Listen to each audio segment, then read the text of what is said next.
Баршаңызға қайырлы күн. Бүгін лимонның пайдасы және зияны туралы әңгімелейтін боламыз. Лимон иммундық жүйені нығайтады. Өздеріңізге белгілі, лимон С дәруменінің қайнар көзі. Суыққа қарсы күресетін, ағзадағы темірдің оңай сіңуіне ықпал ететін қасиеті де бар. Жалпы алғанда лимон ағзаның қорғаушы күші десек болады.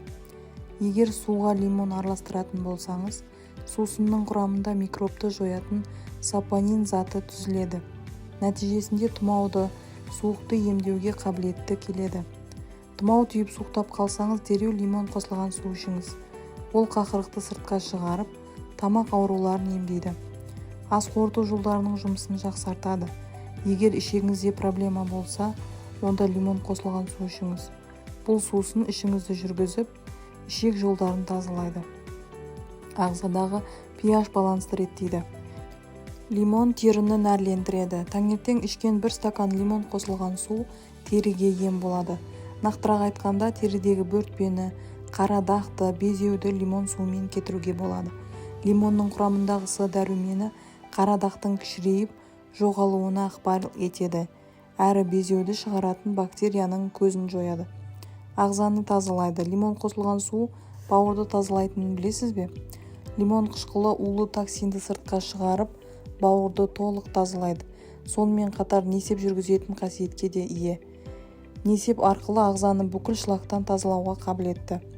Артық салмақтан арылуға көмектеседі. Арықтау үшін қымбат дәрінің көмегіне жүгінбеңіз. Бар болғаны таңертең 1 стакан лимон қосылған су ішсеңіз, өзіңіз армандаған салмақ иесі боласыз. Өйткені лимон суы ішектің жұмысын жеңілдетіп, ас қорыту жүйесінің жұмысын жақсартады. Деміңізді тазартады. Лимон қосылған сумен ауыз қуысын шаюды әдетке айналдырсаңыз, жуық арада ауыздан шығатын жағымсыз иістен арыласыз. Керемет қасиетке ие бұл су ауыз қуысындағы бактерияны өлтіріп, стоматологиялық ауруларды емдейді. С дәрумені асқазанның саулығын жақсартады. Сондықтан да аш қарынға 1 стакан лимон қосылған су ішіңіз.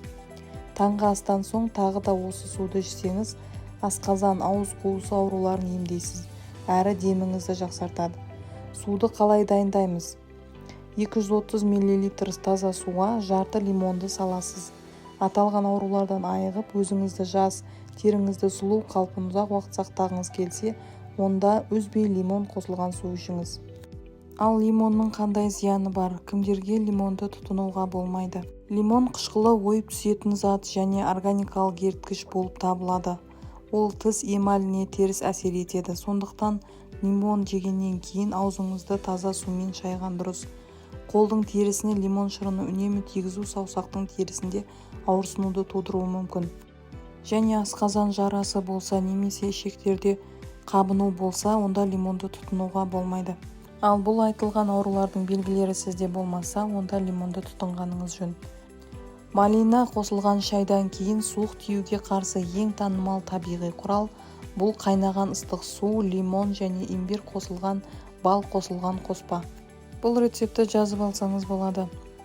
Ол үшін бізге жарты литр бал, жарты килограмм лимон және 100 грамм имбир қажет болады.